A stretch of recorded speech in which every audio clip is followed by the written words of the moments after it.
পরিশিষ্ট বরাহনগর মঠ প্রথম পরিচ্ছেদ। আজ সোমবার ৯ই মে ১৮৮৭, জ্যৈষ্ঠ কৃষ্ণা দ্বিতীয়া তিথি। নরেন্দ্রাদি ভক্তেরা মঠে আছেন। শরৎ, বাবুরাম ও কালী শ্রীক্ষেত্রে গিয়াছেন। নিরঞ্জন মাকে দেখিতে গিয়াছেন। মাস্টার আসিয়াছেন। খাওয়া দাওয়ার পর মঠের ভাইরা একটু বিশ্রাম করিতেছেন। বুড়ো গোপাল গানের খাতাতে গান নকল করিতেছেন। বৈকাল হইল। রবীন্দ্র উন্মত্তের ন্যায় আসিয়া উপস্থিত। শুধু পা, কালাপিড়ে কাপড় আধখানা পরা, উন্মাদের চক্ষুর ন্যায় তার চক্ষের তারা ঘুরিতেছে। সকলে জিজ্ঞাসা করিলেন, কি হয়েছে? রবীন্দ্র বলিলেন, একটু পরে সমস্ত বলছি, আমি আর বাড়ি ফিরিয়া যাইব না, আপনাদের এইখানেই থাকব। সে বিশ্বাসঘাতক। বলেন কি মহাশয়, 5 বছরের অভ্যাস, মদ, তার জন্য ছেড়েছি, 8 মাস হলো ছেড়েছি, সে কিনা বিশ্বাসঘাতক? মঠের ভাইরা সকলে বলিলেন, তুমি ঠান্ডা হও, কিসে করে এলে? রবীন্দ্র, আমি কলিকাতা থেকে বরাবর শুধু পায়ে হেঁটে এসেছি। ভক্তেরা জিজ্ঞাসা করিলেন, তোমার আর আধখানা কাপড় কোথা গেল? রবীন্দ্র বলিলেন, সে আসবার সময় টানাটানি করলে, তাই আধখানা ছিঁড়ে গেল। ভক্তেরা বললেন, তুমি গঙ্গা স্নান করে এসো, এসে ঠান্ডা হও, তারপর কথাবার্তা হবে। রবীন্দ্র কলিকাতার একটি অতি সম্ভ্রান্ত কায়স্থ বংশে জন্মগ্রহণ করিয়াছেন। বয়ক্রম 20-22 বৎসর হইবে। ঠাকুর শ্রীরামকৃষ্ণকে দক্ষিণেশ্বর কালীবাড়িতে দর্শন করিয়াছিলেন এবং তাহার বিশেষ কৃপাভাজন হইয়াছিলেন। একবার 3 রাত্রি তাহার কাছে বাস করিয়াছিলেন। স্বভাবতী মধুর ও কোমল। ঠাকুর খুব স্নেহ করিয়াছিলেন, কিন্তু বলিয়াছিলেন, তোর কিন্তু দেরি হবে, এখনো তোর একটু ভোগ আছে, এখন কিছু হবে না। যখন ডাকাত পড়ে তখন ঠিক সেই সময় পুলিশে কিছু করতে পারে না। একটু থেমে গেলে তবে পুলিশ এসে গ্রেপ্তার করে। আজ রবীন্দ্র বারাঙ্গনার মোহে পড়িয়াছেন, কিন্তু অন্য সকল গুণ আছে। গরিবের প্রতি দয়া, ঈশ্বর চিন্তা, এই সমস্ত আছে। বেশ্যাকে বিশ্বাসঘাতক মনে করিয়া অর্ধ বস্ত্রে মঠে আসিয়াছেন। সংসারে আর ফিরিবেন না, এই সংকল্প। রবীন্দ্র গঙ্গা স্নানে যাইতেছেন। পরামানিকের ঘাটে যাইবেন। একটি ভক্ত সঙ্গে যাইতেছেন। তাহার বড় সাধ যে ছেলেটির সাধু সঙ্গে চৈতন্য হয়। স্নানের পর তিনি রবীন্দ্রকে ঘাটের নিকটস্থ শ্মশানে লইয়া গেলেন। তাহাকে মৃতদেহ দর্শন করাইতে লাগিলেন আর বলিলেন, এখানে মঠের ভাইরা মাঝে মাঝে একাকী এসে রাত্রে ধ্যান করেন। এখানে আমাদের ধ্যান করা ভালো। সংসার যে অনিত্য, তা বেশ বোধ হয়। রবীন্দ্র সেই কথা শুনিয়া ধ্যানে বসিলেন। ধ্যান বেশিক্ষণ করিতে পারিলেন না, মন অস্থির রহিয়াছে। উভয়ে মঠে ফিরিলেন। ঠাকুর ঘরে আসিয়া উভয়ে ঠাকুরকে প্রণাম করিলেন। ভক্তটি বলিলেন, এই ঘরে মঠের ভাইরা ধ্যান করেন। রবীন্দ্রও একটু ধ্যান করিতে বসিলেন, কিন্তু ধ্যান বেশিক্ষণ হইল না। মনি, কি মন কি বড় চঞ্চল? তাই বুঝি উঠে পড়লে? তাই বুঝি ধ্যান ভালো হলো না? আর যে সংসারে ফিরব না তা নিশ্চিত, তবে মনটা চঞ্চল বটে। মণি ও রবীন্দ্র মঠের এক নিভৃত স্থানে দাঁড়াইয়া আছেন। মণি বুদ্ধদেবের গল্প করিতেছেন। দেবকন্যাদের একটি গান শুনে বুদ্ধদেবের প্রথম চৈতন্য হয়েছিল। আজকাল মঠে বুদ্ধচরিত ও চৈতন্যচরিতের আলোচনা সর্বদাই হয়। মণি সেই গান গাহিতেছেন। জুড়াইতে চাই, কোথায় জুড়াই, কোথা হতে আসি, কোথা ভেসে যাই, ফিরে ফিরে আসি, কত কাঁদি হাসি, কোথা যাই, সদা ভাবি গো তাই। রাত্রে নরেন্দ্র, তারক ও হরিশ কলিকাতা হইতে ফিরিলেন। আসিয়া বলিলেন, খুব খাওয়া হয়েছে। তাহাদের কলিকাতায় কোনো ভক্তের বাড়িতে নিমন্ত্রণ হইয়াছিল। নরেন্দ্র ও মঠের ভাইরা, মাস্টার, রবীন্দ্র ইত্যাদি এরাও দানাদের ঘরে বসিয়াছেন। নরেন্দ্র মঠে আসিয়া সমস্ত কথা শুনিয়াছেন। নরেন্দ্র গাহিতেছেন, গীতচ্ছলে যেন রবীন্দ্রকে উপদেশ দিতেছেন।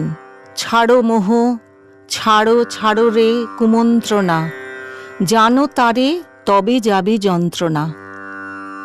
নরেন্দ্র আবার গাহিলেন, যেন রবীন্দ্রকে হিতবচন বলছেন।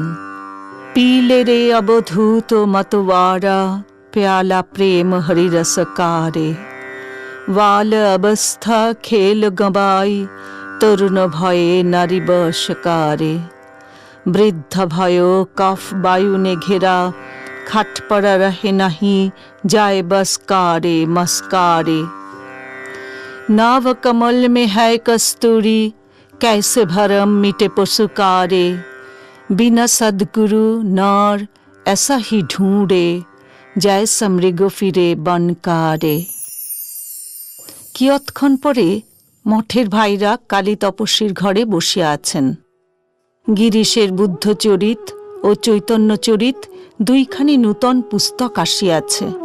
নরেন্দ্র, শশী, রাখাল, প্রসন্ন, মাস্টার ইত্যাদি বসিয়া আছেন। নূতন মঠে আসা পর্যন্ত শশী এক মনে দিনরাত ঠাকুরের পূজাদি সেবা করেন। তাহার সেবা দেখিয়া সকলে অবাক হইয়াছেন।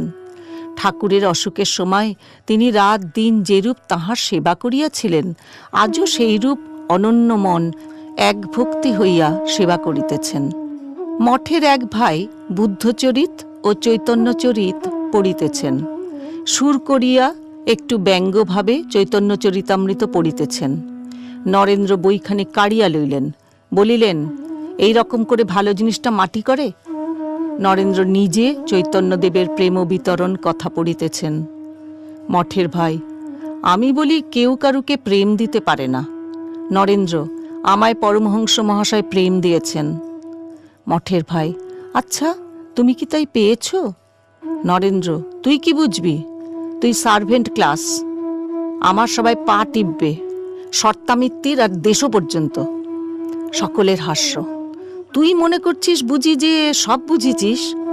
হাস্য। লে তামাক সাজ। সকলের হাস্য। মঠের ভাই, সাজবো না। সকলের হাস্য। মাস্টার স্বগত। ঠাকুর শ্রীরামকৃষ্ণ মঠের ভাইদের অনেকের ভিতর তেজ দিয়াছেন, শুধু নরেন্দ্রের ভিতর নয়। এ তেজ না থাকলে কি কামিনী কাঞ্চন ত্যাগ হয়? পরদিন মঙ্গলবার 10ই মে, আজ মহামায়ার বার। নরেন্দ্রাদি মঠের ভাইরা আজ বিশেষ রূপে মার পূজা করিতেছেন। ঠাকুর ঘরের সম্মুখে ত্রিকোণ যন্ত্র প্রস্তুত হইল। হোম হইবে, পরে বলি হইবে। তন্ত্রমতে হোম ও বলির ব্যবস্থা আছে। নরেন্দ্র গীতা পাঠ করিতেছেন। মণি গঙ্গা স্নানে গেলেন। রবীন্দ্র ছাদের উপর একাকী বিচরণ করিতেছেন। শুনিতেছেন নরেন্দ্র সুর করিয়া স্তব করিতেছেন।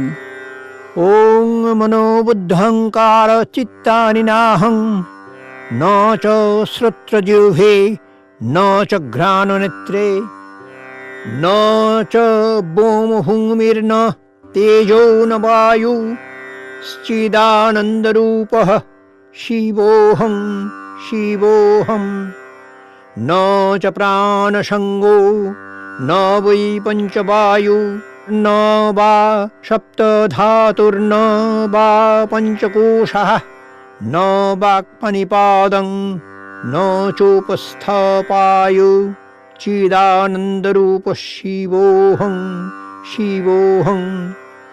ন মে দেশরাগৌ ন মে লোভমোহৌ, মদো নৈব মে নৈব মাৎসর্যভাবঃ। ন ধর্মো ন চার্থো ন কামো ন মোক্ষ, চিদানন্দরূপঃ শিবোহং শিবোহং। ন পুণ্যং ন পাপং ন সৌখ্যং ন দুঃখং, ন মন্ত্রো ন তীর্থ ন বেদা ন যজ্ঞঃ। অহং ভোজনং নৈব ভোজ্যং ন ভোক্তা, চিদানন্দরূপঃ শিবোহং শিবোহং। এইবার রবীন্দ্র গঙ্গা স্নান করিয়া আসিয়াছেন, ভিজে কাপড়। নরেন্দ্র মণির প্রতি একান্তে, এই মেয়ে এসেছে, এবার সন্ন্যাস দিলে বেশ হয়। মণি ও নরেন্দ্রের হাস্য। প্রসন্ন রবীন্দ্রকে ভিজে কাপড় ছাড়িতে বলিয়া তাহাকে একখানা গেরুয়া কাপড় আনিয়া দিলেন। নরেন্দ্র মণির প্রতি, এইবার ত্যাগীর কাপড় পরতে হবে। মণি সহাস্যে, কি ত্যাগ? নরেন্দ্র, কামকাঞ্চন ত্যাগ।